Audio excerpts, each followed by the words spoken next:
Alright, what's going on, guys? Over the past year in the long wait for Elden Ring DLC, we've been asking a lot of questions about it. What will the story be about? What new bosses might we fight? When will we finally get to play it? If there is a question to ask, there's a video about it here on the channel. But one question that we've talked a lot about outside of a video that I have yet to fully address is that whenever the DLC does come out, how will we access it in the game? In past Souls games, FromSoftware has always been pretty creative with the way they allow players to access new content, and so I think it is appropriate to go off the way they've done things in the past, but then again, Elden Ring has been anything but conventional. So today I'm going to give you my top picks of DLC entrances, some of which may seem fairly obvious, and others that would be very surprising if FromSoftware chose. So as we get into that today, if you enjoy all things Elden Ring and want to stay up to date on the news, lore, and discussion, then go ahead and hit that subscribe button, and now let's begin. The best way to begin the list is with the most obvious pick, and the one that appears to be the most popular. That is, of course, the Hand of Miquella in Godwyn Palace. Now, this spot was the subject of speculation far before we got the announcement for DLC, and for good reason. Miquella was always the most enigmatic figure throughout the entirety of Elden Ring lore, and the one whose story deserved to be told the most. Not only due to a majority of the cut content of the game being associated with Miquella, and having a high chance of returning, but now that we have borderline confirmation that Miquella will be the focus of the DLC, it makes this spot all the more likely. Many of the popular theories around the subjects of the DLC involve going into Miquella's dream. It's a practice that only happens one time in the game, and sets up an entirely new world of possibilities of ways we might access lands beyond what we already explored. Now, as for gameplay reasons, the DLC is almost always the hardest part of the game, and Mohg would serve as a great filter for players that are either not ready to access that difficult part of the game, and the ones that are. The only argument I see that makes sense for why this might not be the case is that Mohg is an optional boss found very out of the way of the intended path of the storyline, and at least for the past few FromSoftware games, DLC entrances were almost unmissable. But Dark Souls 1 and Bloodborne both had very convoluted ways of accessing it, so there's really no way to tell.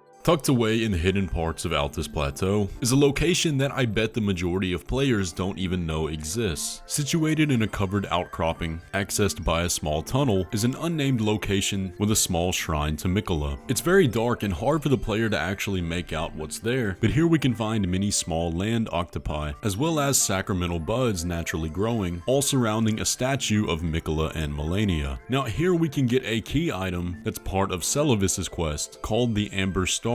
This item is said to be a manifestation of the fate of the gods. So the question is, what does this location actually mean, and what happened here? Well, perhaps that's a question that DLC can answer. This site is one of the most prominent places outside of the Erdtree where we see such direct evidence of Miquella being here. Yet despite that, it feels like it's in the wrong place, as if there's more of a story here. Gameplay wise, the location sits at about the halfway point of exploration, making it a decent spot where the player would begin to have a grasp on their character and build, but an experienced player could access it very quickly. However, in terms of difficulty, I do think this would be too early in the game without a significant skill check prior. When it comes to the Erdtree roots and the arena where you fight Malenia, I think narratively this makes perfect sense as a spot to enter the DLC. This is the place most associated with Miquella in the entire game, but I think gameplay wise there's a major issue. For the majority of players, this will be the last spot in the game they visit. Malenia is undeniably the hardest boss in the game and has the highest suggested level requirement, and I'm sure FromSoftware even realizes that all the new content they're going to add in the DLC are things that players are going to want in their arsenal to come back and challenge this boss if they haven't already. So overall, I'm not going to spend much time on this one, even though I do think story-wise it is good. I think the chances that this is the place the player will enter the DLC for the first time are zero. Namely because I do think Malenia will have some retroactive changes involved with Miquella being the primary aspect of the DLC. But I think another possibility is that we have a Ringed City situation, where if the player happens to miss the original entrance into the DLC, they'll find a second one here after defeating Malenia, or at the very end of the game after completing the main story.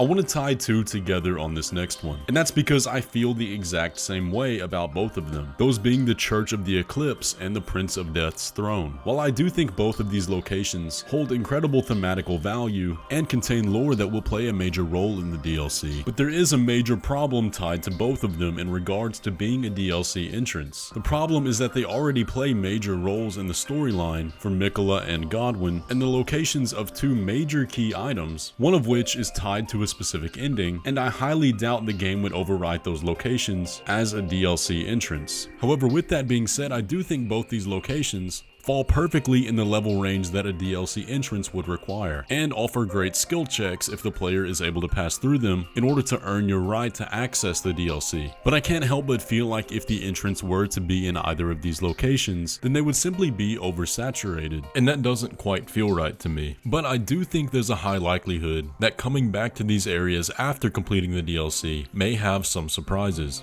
Beyond that, when it comes to named locations, there aren't many that particularly stick out. However, we can spitball a few that have connections to both Miquella and other themes we can see in the DLC image. Minor Erdtree Church is one of these locations that happens to sit at about the midway point of the game. It also has a very conspicuous unnamed grave nearby that should have some kind of significance but seemingly doesn't. So that's one location I'd be looking out for. There's also a dead Minor Erdtree nearby on the other side of the Lanedale battlefield, surrounded by those who live in death in the very same graves that we can see in the DLC image. Now this one isn't so much an entrance to the DLC as it is a location I'm going to visit after playing the DLC, and that's the odd statue in Farum Azula. They definitely wouldn't save the entrance for this late, but I do think this site is going to hold some importance once the DLC drops, whether it be for a new interaction or transportation to a new area. There's also this strange door in the Hidetaka that's been the subject of a lot of mystery. I don't believe anything resides on the other side